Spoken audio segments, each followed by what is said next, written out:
नकलचियों की अब खैर नहीं। उत्तराखंड बीजेपी दावा कर रही है जो धामी ने कर दिखाया वो कोई दूसरा नहीं कर पाया। मगर सवाल ये कि क्या ये वाकई में पहली बार हुआ? ये कुछ तस्वीरें भी आप देख रहे हैं, इसका भी एक दिलचस्प किस्सा है। कल्याण सिंह, राजनाथ सिंह, वो भी आपको बताएंगे। मगर सवाल ये कि क्या कड़े कानून से निकलेगा समाधान? पेपर लीक करने वालों को उम्र कैद, मगर क्या कानून के नजरिए से, कानून बनने से नकल पर नकेल कसेगी? दावा यह कि पाई पाई को मोहताज हो जाएंगे नकल माफिया, मगर क्या यह सपना होगा साकार? आज इसी पर करेंगे चर्चा। पहले यह रिपोर्ट देखिए और फिर उसके बाद रुक करेंगे अपने मेहमानों की तरफ।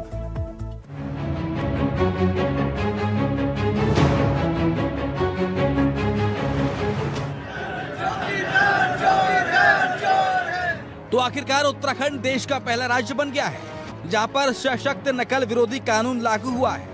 यानी उत्तराखंड में नकल माफिया की अब खैर नहीं है। सरकार की तरफ से नकल विरोधी अध्यादेश को गवर्नर ने मंजूरी दे दी है। दावा ये कि इस अध्यादेश के लागू होने से नकल माफियाओं के हौसले टूटेंगे। आइए आपको बताते हैं कि उत्तराखंड की बीजेपी सरकार ने जो अध्यादेश लागू करवाया है वो कितना सख्त है, जिसको लेकर सरकार दावा कर रही है कि नकलचियों की खैर नहीं। इस कानून के तहत पेपर लीक करने वालों को उम्र कैद और 10 करोड़ के जुर्माने की सजा मिलेगी।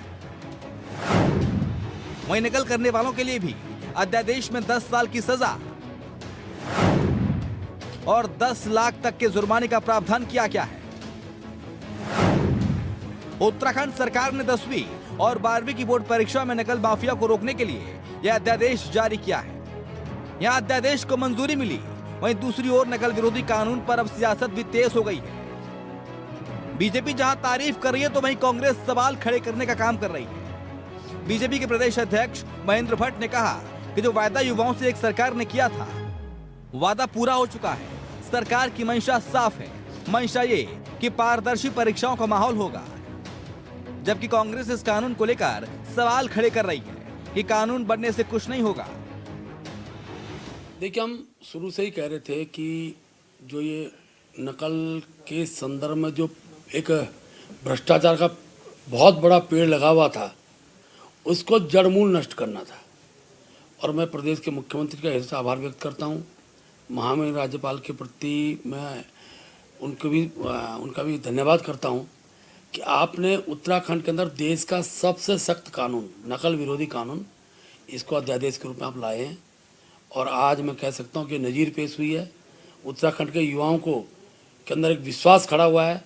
और मैं कह सकता हूँ कि इसके बाद इस प्रकार की कल्पना भी कोई व्यक्ति नहीं करेगा कि चाहे परीक्षा के अंदर नकल कराने का विषय हो, नकल करने का विषय हो, दोनों के लिए दंडनीय अपराध बड़े कठोर उसमें दंड तय हुए हैं। देखिए, नकल अध्यादेश लाएँ उसका हम स्वागत करते हैं, लेकिन मेरा एक चीज़ और ये कहना है कि उस नकल अध्यादेश में जो अभी तक नकल कराने में और उसमें पकड़े गए हैं, उनको भी उसी तरह का दंड का प्रावधान इसमें जोड़ा जाना चाहिए। और दूसरा, जब हम पुराने जो पकड़े गए उनको जब दंडित करेंगे इस अध्यादेश के तहत, तब आगे जाके लोगों को विश्वास होगा कि वास्तव में एक सशक्त कानून इस प्रदेश में बना है। और दूसरा, जिस तरह से हर परीक्षाओं में नकल हो रही है, कहीं ना कहीं गरीबों की कमर टूट रही है और जो बच्चे पढ़ते हैं, जो तैयारी करते हैं, उन बच्चों के अरमानों में पानी फेरा जा रहा है। तो निश्चित तौर पर यह बड़ा दुर्भाग्यपूर्ण है। और मैं चाहता हूं कि कानून जो बना है उसका हम स्वागत करते हैं, लेकिन उस कानून में यह भी अमेंडमेंट करना चाहिए, जोड़ा जाना चाहिए कि ये जितने इस नकल उसमें पकड़े गए हैं, ये उसी के उसमें जो है उन पर भी ये लागू होगा। वैसे यूपी में भी एक बार तत्कालीन बीजेपी सरकार ने नकल विरोधी कानून बनाया था। उस वक्त मौजूदा रक्षा मंत्री राजनाथ सिंह यूपी के शिक्षा मंत्री थे। राजनाथ सिंह ने नकल करने वाले छात्रों को भी जेल भेजने वाला कानून बनाया था, जिसकी वजह से उस साल बोर्ड परीक्षा में नकल के मामले बहुत घट गए थे। बाद में बीजेपी सरकार हटने के बाद आई समाजवादी पार्टी सरकार ने इस कानून को रद्द कर दिया था। तब से नकल विरोधी सख्त कानून अब उत्तराखंड में अध्यादेश के जरिए लागू किया गया है। खैर, सियासत अपनी जगह है, मगर उम्मीद है कि आने वाले भविष्य में इस कानून के लागू होने से नकल माफिया पर भर्ती परीक्षाओं को प्रभावित न कर पाए। मगर उम्मीद है कि आने वाले भविष्य में लागू होने वाले इस कानून से माफिया भर्ती परीक्षाओं को प्रभावित नहीं कर पाएंगे। देहरादून से अभय कैंतुरा की रिपोर्ट।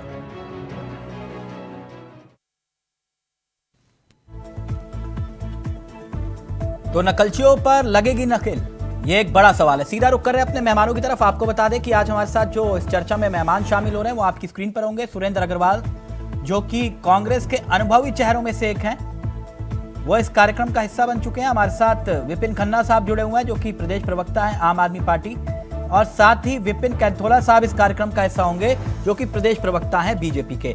लेकिन सबसे पहले अग्रवाल साहब, चर्चा आपसे शुरू करेंगे। इस कानून को लेकर तमाम तरह के दावे और वादे किए जा रहे हैं, आपको कोई ऐतराज?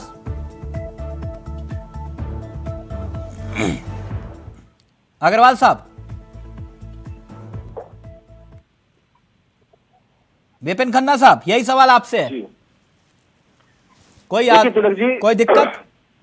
देखिए तिलक जी, दिक्कत कोई नहीं है और ठीक है, कानून इसका स्वागत करना भी चाहिए। और जिस प्रकार नकल माफिया एक कोड बन गए हैं, उनको कहीं ना कहीं उनके नकेल कसने के लिए कानून, सख्त कानून लाना बहुत जरूरी था। और ये बीमारी केवल उत्तराखंड में नहीं है, ये कहीं ना कहीं राजस्थान, हरियाणा, उत्तर प्रदेश और बिहार, आज बिहार की भी रिपोर्ट है, वहां भी लगभग हर जगह है। ये कोड है, इस कोड को समाप्त करने के लिए कहीं ना कहीं नकल कानून बहुत जरूरी था। लेकिन इसमें तिलक जी सवाल उठते हैं। सवाल ये उठते हैं कि एक तरफ आपने बिल्कुल ठीक सख्त कानून बना दिया कि 10 करोड़ रुपए जुर्माना और आजीवन कारावास की सजा, लेकिन सवाल ये उठता है कि अभी आपने लगभग 45 लोगों को यूके ट्रिपल एससी प्रकरण में जेल में डाल दिया था। उसमें से 22 से 25 लोग जमानत पाकर छूट गए और उसमें से कुछ लोग जो सरकारी कर्मचारी थे, उन लोगों ने विभागों में अपनी नौकरी ज्वाइन भी कर ली। सवाल ये उठता है कि आपने एसआईटी को जांच दी, आपने एसटीएफ को जांच दी, लेकिन इस लचर जांच की वजह से ये लोग जमानत पाने में सफल हो गए। तो सवाल ये है कि क्या इस सख्त कानून के अंतर्गत जब लोग अरेस्ट होंगे, क्या उनकी जांच भी इसी तरीके से लचर रवैये से होगी? आपको पता होगा कि जो लोग जमानत पर छूटे हैं, उन लोगों ने कोर्ट में ये कहा है कि हमारे खिलाफ एविडेंस नहीं था एसआईटी के पास, या हमारी एफआईआर में हमारा नाम नहीं था। यहां तक कि जो भारतीय जनता पार्टी का नेता हाकम सिंह है, जो इस पूरे प्रकरण का मास्टरमाइंड कहलाता है, उसको भी एक मामले में जमानत हो गई। और उसके बाद उसने हाईकोर्ट जाकर एक रिट दायर करी और उस रिट में उसने ये कहा है कि एसआईटी के पास मेरे खिलाफ कोई भी पुख्ता सबूत नहीं है, इसलिए मुझे जमानत दी जाए। जिसको गिरफ्तार करने के बाद क्या करना चाहिए? सजा तो कोर्ट ही देगा ना, सरकार देगी। देखिए, जांच की बात कही मैंने तिलक जी। जांच अगर सही दिशा में हो, अगर जांच सही दिशा में हो, सही से उसके खिलाफ सबूत इकट्ठा हो जाए। क्या जी विपिन कैंथोला साहब जुड़ गए? मेरी आवाज आ रही है विपिन जी? नमस्कार जी। माफी चाहूंगा, मुझे मालूम नहीं चला था कि आप जुड़ गए। कैसे हैं आप? ठीक है तिलक भाई, राम। आप सुन रहे थे विपिन खन्ना साहब क्या कह रहे थे, लेकिन मेरा मसला थोड़ा अलग है जी। कानून बनाया, बहुत अच्छी बात, बहुत बहुत मुबारक हो आपको, बहुत अच्छा काम किया, होना चाहिए कानून। लेकिन एक छोटी सी समस्या है मेरी, अगर आपकी सरकार वो दूर कर पाए तो। छोटी सी, बड़ी नहीं है, मैं कह रहा हूं बहुत अच्छा हुआ, ऐसे कानून बनने चाहिए, हर राज्य में बनने चाहिए। कल्याण सिंह जी ने भी बनाया था ना, कल्याण सिंह की सरकार में बना था, अच्छा, तब भी तारीफ की लोगों ने। एक छोटी सी समस्या है सर, जो पेपर लीक करे, जो नकल माफिया हो, उसमें अगर अधिकारी और मंत्रियों को शामिल कर दें, विभाग के मंत्रियों, विभाग के अधिकारियों को, उनकी जवाबदेही और जिम्मेदारी तय कर दें और सजा उनके भी मुकर्रर कर दें, तो कैसा रहेगा? देखिए तिलक भाई, सबसे पहले तो उत्तराखंड के मुख्यमंत्री जी पुष्कर सिंह धामी जी को मैं आपके चैनल के माध्यम से भी धन्यवाद देता हूं कि उन्होंने ये नकल कानून अध्यादेश जो है उत्तराखंड में लाने की काम किया है। और निश्चित रूप से देखिए, हमने धर्मांतरण का कानून भी हम लेके आए थे। और हमारी सरकार, देखो तिलक भाई, आपका सुझाव है, हमारी सरकार एकला साई की सरकार नहीं है। आपने देखा होगा कई विषयों में अगर जो जनता ने कहा है कि हमको इस कानून की दिक्कत है या इस कानून की ज्यादा दिक्कत हो रही, तो हमने उन कानूनों को बदलने का भी काम किया, ऐसा नहीं। और उस पर बेहतर सुझाव अगर जो आते तो निश्चित रूप से उसको जोड़ने का काम भी हमारी सरकार करेगी। क्योंकि भारतीय जनता पार्टी की सरकार कोई ऐसी सरकार नहीं है कि हमने जो कह दिया तो वो वही ठीक है, या हमने जो कह दिया, अगर जनता कह रही है तो जनता की बात को भी प्राथमिकता देना हमारा काम है। और देखिए तिलक भाई, मैं इस ओर नहीं जाऊंगा कि क्या है क्या नहीं। कल्याण सिंह जी के समय पर उत्तर प्रदेश में नकल कानून आया था और सबको पता है कि समाप्त करने का काम किसने किया है। लेकिन जिस प्रकार से हमारी सरकार ने अध्यादेश लेके आई है, उसके अधीन जो भी ना मैं उसके खिलाफ नहीं हूँ। ना मैं आपको बिल्कुल ना आपने अच्छा किया। आप मेरा कंसर्न सिर्फ इतना है कि जब उसमें सभी दोषी अगर जो हो जाए तो उसको सजा है। मैं सिर्फ एक छोटा सा, या तो बोल दीजिए कि तिलक चावला जो तुम बात कह रहे हो गलत है, उसमें अधिकारी और मंत्री क्यों नहीं? मैं तो छोड़ वो सचिवालय में बैठ के मूंगफली खाने के लिए नहीं है ना कि मूंगफली और गज्जा खाएंगे सर्दियों में। भाई जवाबदेही सबकी तय होनी चाहिए, अधिकारी क्यों नहीं उसमें? मैंने कहा ना, जो भी परीक्षा से रिलेटेड जितनी भी चीजें होंगी, परीक्षा से रिलेटेड जितनी भी संस्थाएं होंगी, परीक्षा से रिलेटेड गोपन से लेकर के तमाम जितनी भी चीजें जो लोग इसको ऑर्गेनाइज करेंगे, सभी लोग इसमें इस कानून के अंतर्गत आएंगे। और इस कानून के अंतर्गत अगर किसी ने इस चीज पर अनियमितता बरती तो उस पर करेगा। आप मेरी बात घुमा रहे हैं विपिन जी।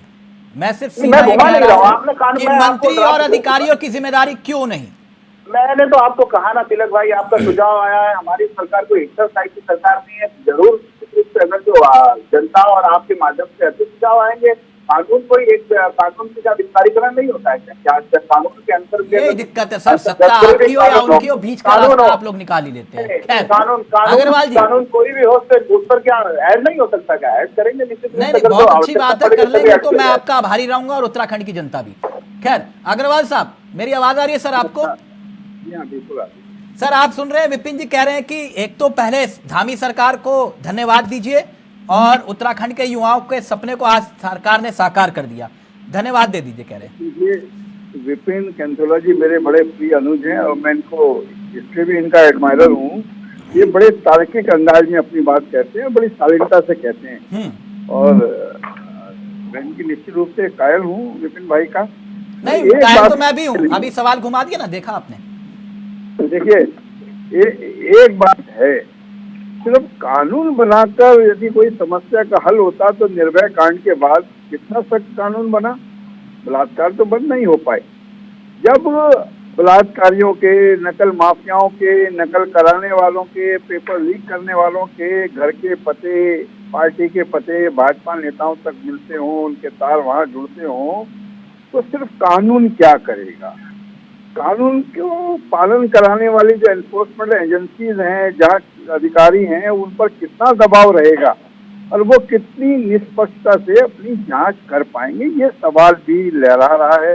जब गोपन के बड़े बड़े अधिकारी इस काम में लिप्त हों, भाजपा नेताओं के सीधे सीधे नाम आ रहे हों, और ये भी एक बात है कि ये भी स्पष्ट हुआ कि कोई इतना बड़ा सिंडिकेट है जिसकी सचिवालय में पैठ है, जिसकी नेताओं तक पैठ है। सिंडिकेट तो पहले भी चल रहा था अग्रवाल साहब, ऐसा नहीं है ना कि ये भावी सरकार में सिंडिकेट चल रहा है। कैसे जांच कर पाएंगे? हमारी सरकार में तो आपको ऐसा शायद कोई मुश्किल से कोई एक आध उदाहरण मिल पाएगा, परंतु पिछले 5 और 6 वर्ष से देखे हैं लगातार के पते मिल रहे हैं, किन लोगों के मिल रहे हैं आप सब जानते हैं, उत्तराखंड की जनता जानती है। अभी उस पर भी प्रकाश डालूंगा, लेकिन पहले विपिन जी अपनी बात रखना चाह रहे हैं। विपिन कैंथोला साहब, फिर आ रहा हूँ विपिन खन्ना साहब आप पे। देखिए तिलक भाई, विपक्ष है, मैं समझता हूँ विपक्ष का धर्म है कि किसी भी कानून आए, कोई भी बात आए, कोई भी चीजें आए तो उसका विरोध करना चाहिए। लेकिन अगर जो विरोध केवल विरोध करने के लिए तो अच्छी बात नहीं है। आप कह रहे हैं कि हमारी सरकार में 2016 में जब हम विपक्ष थे, तिलक भाई आप भी जानते हैं, तो हमारी पार्टी ने कहा था कि दरोगा भर्ती घोटाला हुआ है, दरोगा भर्ती घोटाला हुआ है, इन्होंने दबाने का काम किया। देखिए हमारी सरकार में तिलक भाई इस बात को तो उत्तराखंड के लोग भी मानेंगे और तमाम लोग भी मानेंगे कि हमने दबाने का काम नहीं किया है। और हर चीज को किसी ने भी अगर जो शिकायत की है, इन्हीं बेरोजगार युवाओं ने शिकायत की थी, उस पर जांच बैठी है और हमको लगा है कि अगर जो नकल कानून होगा तो इनको जो दोषी हैं उनको और कड़ी कार्रवाई और कड़ी सजा मिलेगी। तो अग्रवाल साहब अपनी बात रख रहे हैं, फिर आ रहा हूं खन्ना साहब। बेहतर भविष्य के लिए हमने काम। अब देखिए, विपिन भाई जी बड़ी सफाई से, बड़े शालीनता से अपनी बात कह रहे हैं, और ये तो स्पष्ट है कि पिछले 6 वर्ष में इस राज्य में क्या हुआ, नौजवानों के साथ, युवाओं के साथ उनके सपनों को कैसे तोड़ा गया, कैसे बेटी पढ़ाओ बेटी बचाओ का रूप कैसे बदला गया, ये सब लोगों ने देखा है। अरे जब आप इतने ईमानदारी से आपकी सरकार काम कर रही है, तो जिस लोकायुक्त बनाने की बात आपने कहा था कि विधानसभा में हम जीतते ही 100 दिन के अंदर लोकायुक्त दे देंगे, कहाँ खो गया वो लोकायुक्त? जो लोकायुक्त हमने बना के भेजा था वो फाइल तो राजभवन में कोई दबा कर बैठा हुआ है, उसी को लागू करा दिए, या आप अपना लोकायुक्त लेकर आ जाए यदि उस कानून में कोई खामियां आपको नजर आती हैं। देखिए, इस राज्य में युवाओं के सपनों को कैसे कुचल दिया गया। जब करोड़ों रुपए की रिश्वत देकर लोग नौकरी पा रहे हों, पेपर लीक करा रहे हों, उसमें अधिकारियों की संलिप्तता हो, तो सिर्फ कानून बनाने से काम नहीं होगा। आप अपने घर की भी थोड़ी सफाई करिए, थोड़ी घर की सफाई भी कर लेंगे तो बेहतर है। संविधान का भी काम नहीं है तो क्या, कैसी बात करते हैं आप तिलक भाई? फिर तो ये कल कहें संविधान की भी बात नहीं है जी, संविधान भी बेकार है, फिर ये कहें संविधान तो भाजपा ने कभी, भाजपा ने पालन नहीं किया। सर्वोच्च न्यायालय में सरेंडर देकर आपने कानून को तोड़ा। हम अगर जो अन्य प्रदेशों में आपकी जहाँ सरकार वहाँ सीबीआई जांच होती तो आप कहते हैं कि सीबीआई जांच। देखिए ना, गुजरात के अंदर 17 बार पेपर लीक हुआ है।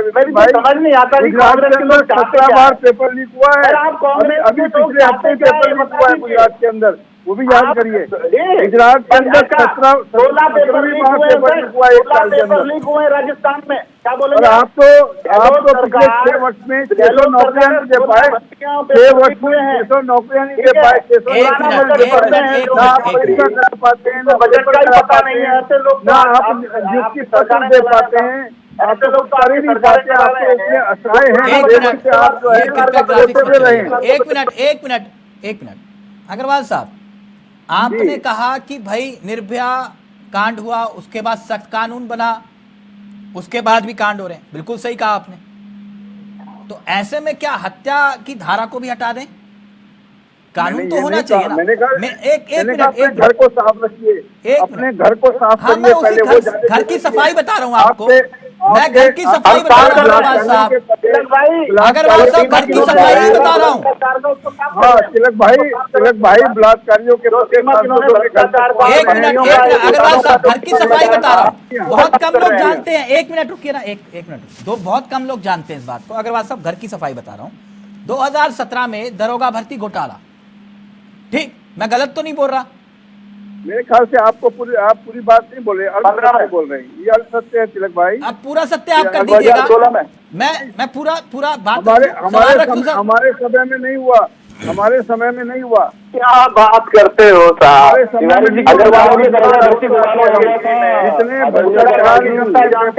भाजपा के साथ यही झूठ कह के आपका ये हाल हुआ है। अग्रवाल साहब, भाई व्यापक घोटाला है। अग्रवाल साहब सुनिए मेरी बात, एक मिनट, मेरी याददाश्त इतनी कमजोर नहीं है अग्रवाल साहब, एक मिनट। अरे व्यापम घोटाला याद करिए ना भाई। अब मेरे को आप देखिए अग्रवाल साहब, अब आप रोक रहे हैं मुझे। अब मैं सफाई की बात कर रहा हूँ, मैं सफाई की बात कर रहा हूँ अग्रवाल साहब। व्यापम घोटाला, एक मिनट अग्रवाल साहब, देखिए गलत बोलूंगा तो आप रोक दीजिएगा। आप घोटाला याद करिए ना। सर वैसे ही हमारा गला बैठा हुआ है, एक मिनट रुकिए ना सर। 17 बार चुनाव का पैसा जो है, एक मिनट मैं कुछ याद दिलाने की कोशिश करता हूँ, हो सकता है गलत हो। एक मिनट मैं कुछ याद दिलाने की कोशिश करता हूँ अग्रवाल साहब आपको। एक मिनट याद दिला रहे हैं आप 6 वर्ष का कार्यक्रम। अग्रवाल साहब मैं आपको याद दिलाने की कोशिश करता हूँ, हो सकता है आप करेक्ट कर दीजिएगा। सारे कीर्तिमान बनाए गए हैं, सारे कीर्तिमान। सर आप सवाल ही नहीं लेना चाह रहे। एक मिनट अग्रवाल साहब, मुझे लगता है आपको याद आ गया होगा, नहीं आया तो याद दिला दीजिएगा, मुझे भी दिला दीजिएगा। भाई मैं याद दिला दूं आपको कि भाजपा के एक पूर्व मुख्यमंत्री ने अपने ही मुख्यमंत्री को देश का बदतम मुख्यमंत्री बताया था। वो याद करिए ना, वो भी याद सर दिलाइए। मुझे बहुत कुछ याद है, वो भी याद दिलाइए। मैं वो भी याद दिलाऊंगा। एक मिनट, अब आप मेरा सवाल नहीं लेना चाह रहे सर। आप कभी ऐसा हुआ नहीं अग्रवाल साहब सवाल ना ले आप। उपलब्धियां नहीं मना, मैं आपसे कुछ सवाल कर रहा हूँ सर, मैं कुछ सवाल कर रहा हूँ, मैं उसका जवाब दे रहा हूँ। एक सवाल तो ले लीजिए सर। त्रिवेंद्र सिंह रावत को आपने अपनी उपलब्धियां मनाने का मौका सर एक सवाल तो ले लीजिए, अग्रवाल साहब सवाल तो ले लीजिए। और जिसको आप भ्रष्टाचार का मुखिया बताते थे, जिसको सरकार का सरदार बताते थे, जिसको आपदा का हत्यारा बोलते थे, वो आपके सर पर अग्रवाल सर एक मिनट, अभी मैं उस विषय में नहीं जा रहा हूँ, वरना फिर ये होगा 2016 में 2016 में किस किसने खंजर घोंपा और किस किस को आपने पार्टी में लिया, मैं उसमें नहीं जा रहा हूँ। मैं सिर्फ ये पूछ रहा हूँ सर, सवाल ले लीजिए अग्रवाल सर। मैं कह रहा हूँ नहीं, आपको क्यों नहीं जाना चाहिए उस तक। एक बड़ा कलंक उत्तराखंड के ऊपर लगा है कि आपने दल बदल का एक नया खेल खेला। कलंक किसने लगाया था? खिलाड़ी जो है, कलंक किसने लगाया था? कलंक किसने लगाया था? नाम लीजिए ना, आप नाम लीजिए ना, आज आप नाम ले लीजिए। कलंक किसने लगाया था? नाम ले लीजिए सर, किसने लगाया था कलंक? किसने पीठ में छुरा घोंपा था? कौन था वो जो विधानसभा में खड़े होकर हरीश रावत को गालियां दे रहा था? कौन था वो?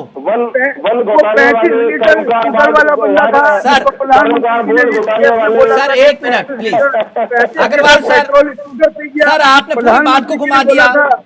माननीय प्रधानमंत्री जी ने बोला था 35 लीटर तेल पीने वाला स्कूटर भी उत्तराखंड में पाया जाता है। सर मैं परेड ग्राउंड पे भी चला जाऊंगा, मेरे सवाल का उत्तर तो दे दीजिए। मोदी जी का ये सवाल था, उस सवाल का जवाब अग्रवाल सर आप तो थे नहीं ऐसे, आप तो पहले सवाल से थे, उसके बाद इतने शालीन व्यक्ति हैं आप। आज पता नहीं क्यों आप भाई अपनी बात मेरे मुंह में डालना चाहते हैं। मैं नहीं, मैं तो आपको याद दिला रहा हूँ सर, मैं गलत हो सकता हूँ। 2016 का मैंने सवाल, अरे आपका 2000 बात का जवाब दे रहा हूँ। 35 लीटर का तेल पीने वाला स्कूटर कहाँ है, किसके पास है, कौन उस पर सवारी कर रहा है, कौन सरदार है, कौन आपदा का हत्यारा है, ये सवाल भी पूछा जाना चाहिए ना। जब 2016 की बात होगी, 2017 की बात होगी, तो 35 विषय वो होगा, विषय वो होगा। एक मिनट अग्रवाल साहब, जिस दिन वो विषय होगा, आपदा का हत्यारा कौन है, जिस दिन वो विषय होगा सर, जिस दिन वो विषय होगा अग्रवाल साहब, जिस दिन सवालों की बात करेंगे तो ये सवाल भी सामने आना सर, जब वो विषय होगा तो हरक सिंह रावत का विधान पूरा नहीं होगा। ठीक सर, तिलक भाई जब इतिहास के पन्ने पलटेंगे तो पूरे पन्ने पलटिए ना। खन्ना साहब आपने सुना अग्रवाल साहब, पता क्यों नाराज हो गए अग्रवाल साहब? मैंने क्यों 2016 का जिक्र किया? तिलक जी आप 2016 का करते हैं, 2013 का मैं इसलिए कह रहा था, अब मेरी बात तो सुन लीजिए। अग्रवाल साहब इसलिए नहीं सुनना चाह रहे थे क्योंकि उस वक्त अग्रवाल साहब ही उनमें से एक थे जो कह रहे थे ऐसा कुछ नहीं हुआ। ठीक नहीं, मैंने कभी नहीं कहा था सर। मैंने तो अच्छा ठीक है, चलिए आपने नहीं कहा, आपने नहीं कहा, लेकिन उत्तराखंड का बच्चा जानता है। आपके चैनल में इंगित किया था, 35 लीटर तेल पीने वाले स्कूटर को भी मैंने इंगित किया था सर, किया था, मुझे अच्छी तरह याद है, लेकिन अब पूरी बात तो आने दीजिए ना सर। ये बात इसलिए उत्तराखंड का बच्चा, एक मिनट अग्रवाल साहब, एक मिनट जानते हैं विपिन जी, दोनों विपिन जी भाई सवाल बचाकर पूछ रहे हैं। एक मिनट, मैं सिर्फ इतना कह रहा हूं कि बच्चा उत्तराखंड का जानता है कि अगर ये कानून इतना जरूरी होता तो अग्रवाल साहब हरीश रावत जी का हाथ पकड़ के उस कानून को बनवा लेते। अगर बोल दीजिए मैंने गलत बोला तो। अब तिलक भाई आप तो त्रिकालदर्शी हैं, जाना पहुंचे रवि वहां पहुंचे कवि। सर फिर तो ठीक है सर, फिर ठीक है। अगर जानकारी मेरे पास नहीं तो अभी पूरे उत्तराखंड को जानकारी तो है, लेकिन अगर ऐसी, मैं तो इतनी क्षमता मानता हूं सुरेंद्र अग्रवाल जी की, अगर चाहते तो हरीश रावत से लिखवा लेते कानून। अरे तिलक भाई विपिन भाई से कहिए घर के पत्र बदल दिए, भ्रष्टाचारियों के, नकलचियों के, नकल करने वालों के, पेपर लीक करने वालों के। फिर विपिन कंथोला जी आपके पास आऊंगा। विपिन खन्ना जी, गलत कहा मैंने? अग्रवाल जी इस बात को लेकर नाराज थे? नाराज कहाँ, हम खुश हैं आपसे। देखिए भाई, हम बहुत आदरणीय अग्रवाल जी बहुत वरिष्ठ नेता है और अनुभवी है, बिल्कुल बहुत अनुभवी है। और उन्होंने बहुत अच्छी बात कही अभी आपके टेलीविजन पे बैठ के कि उत्तराखंड के युवाओं का सपना चकनाचूर हो गया। तो मैं उनकी जानकारी के लिए बता दूं, ये सपना आज से चकनाचूर नहीं हो रहा है, ये राज्य गठन से चकनाचूर हो रहा है। ये प्रकरण आपसे सामने नहीं आ रहे हैं। शिक्षा भर्ती घोटाला ले लीजिए, दरोगा भर्ती घोटाला, जेईई, मेरा मानना है किसी भी विभाग को आप उठा के देख लीजिए, भर्ती घोटाला निकलेगा। लेकिन अभी हम बात कर रहे हैं जो ये कानून बना है। देखिए, कानून तो बिल्कुल ठीक है, इसका स्वागत भी करना चाहिए। मेरा फिर वही कहना है कि जांच एजेंसी अगर ठीक से अपना काम करे। यदि धामी जी इस कानून को बनाने के साथ साथ इस प्रकरण की जांच सीबीआई को दे देते तो मेरा मानना है कि बड़े बड़े मगरमच्छ निकल के आ जाते। और बिल्कुल अग्रवाल जी बिल्कुल ठीक कह रहे हैं कि जांच एजेंसियों के ऊपर क्या दबाव है जो राज्य सरकार के अधीन आती है। अगर कहीं इनका रैकेट सचिवालय और विधानसभाओं तक जा रहा होगा तो वो कैसे उसकी जांच कर पाएंगे। तो ये बहुत बड़ा सवाल है कि कानून बनाना और उस पे जांच को सही करना, ये दोनों अलग अलग बातें हैं। बहुत अच्छी बात कानून बना दिया, बहुत अच्छी बात है, बहुत अच्छी बात है। जांच भी ठीक हो जवाब जाए ले लीजिए तो मेरा मानना है कि ये लोग जमानतों में छूट नहीं पाएंगे। बहुत अच्छी बात कही, युवाओं के भविष्य का सवाल है। चलिए ठीक है, मंत्री नेताओं अधिकारियों को इसमें शामिल मत करिए, वो आपके विवेक के ऊपर। लेकिन ये कह रहे हैं कि भैया कानून कितना भी सख्त बना लो, जांच में जब तक दोषी सिद्ध नहीं हो जाओगे तो फिर हाकम ही रहेगा, ये नहीं मालूम चलेगा कि हाकम का हाकिम कौन है। वो ये कह रहे हैं। नहीं देखो तिलक भाई, कानून अभी बना है, अब कानून के ऊपर संशय उठाना अभी मैं भी तो समझ नहीं आता। विपक्षी दल इस प्रकार की बातें करते हैं, चाहे कांग्रेस हो चाहे आम आदमी पार्टी। ये दिल्ली में सुनिए, मैंने बीच में नहीं बोला भाई, सवाल उठा रहे अच्छी बात नहीं है। नहीं, ईडी अगर जो छापा मारती है आपके उप मुख्यमंत्री पर दिल्ली में, तो आप कहते हो आप दिल्ली की बात करिए। उत्तराखंड में सीबीआई 25 लोग जमानत पर छूट चुके हैं। दोहरा चेहरा क्यों? मतलब 25 लोग जमानत पर छूट चुके हैं। आकम सिंह ने हाई कोर्ट में रिट दायर करी है, वो कहता है मेरा नाम नहीं है। भाई तुम लोग तो एजेंसियों के पास मेरे खिलाफ सबूत नहीं है। भाई तुम्हारा तो पंच भी नहीं है। अब तुम दिल्ली पहुंच गए, यहाँ पर पंचायत करने लोगों तो अच्छी बात नहीं है। अब बात सुना करो भाई, बिना पंच के पंचायत करनी अच्छी बात। तो सवाल का जवाब दे रहा हूँ आपके। भाई दिल्ली में आप अलग बात करते हो, आज दिल्ली के अंदर अगर जो सीबीआई है ना, सीबीआई तो वही है ना जी। दिल्ली को डिबेट कर लीजिए, केंद्र जी को बुला लीजिएगा, हम बैठ जाएंगे। अरे भाई उत्तराखंड की बात करें अभी आप लड़का है लड़की है, पहले से वोट का पता करने के चक्कर में रहते हो कि भाई अब ये कानून ऐसा हो जाएगा, कानून वैसा हो जाएगा। ये देखिए साहब, भारतीय जनता पार्टी की सरकार है, हम छुपाने वाले लोग नहीं है, हम कार्रवाई करने वाले लोग हैं। और हम वो लोग नहीं है। कैंथोला साहब, सीबीआई जांच वक्त इजाजत नहीं दे रहा। शराब पॉलिसी में सीबीआई जांच से क्यों घबरा रही है सरकार? ऑडियो नीचे, ऑडियो नीचे। अगर सबकी नीयत सही है, अच्छी बात है। यूके पीसीएससी में जुड़े हुए अधिकारियों की भी जवाबदेही तय होनी चाहिए थी। जिनकी नाक के नीचे ये सब कुछ होता रहा, उनको भनक तक क्यों नहीं लगी? सवाल तो यही है ना। फिर सबकी जवाबदेही जिम्मेदारी तय हो। ऐसा नहीं है कि सचिवालय में बैठकर कोई मूंगफली खा रहा है, गज्जक खा रहा है, वो काम नहीं। फिर जवाबदेही सबकी और जिम्मेदारी सबकी तय हो। थैंक यू सो मच, बहुत बहुत शुक्रिया विपिन खन्ना साहब, कैंथोला साहब, अग्रवाल साहब, बहुत बहुत शुक्रिया आप सबका। समाधान निकले, अच्छी बात है। कानून कड़ा हुआ और भी अच्छी बात है। लेकिन सबसे बड़ा सवाल ये कि युवाओं के भविष्य से खिलवाड़ नहीं होगा, क्या ये गारंटी है? नमस्कार, जय हिंद, जय भारत, जय उत्तराखंड।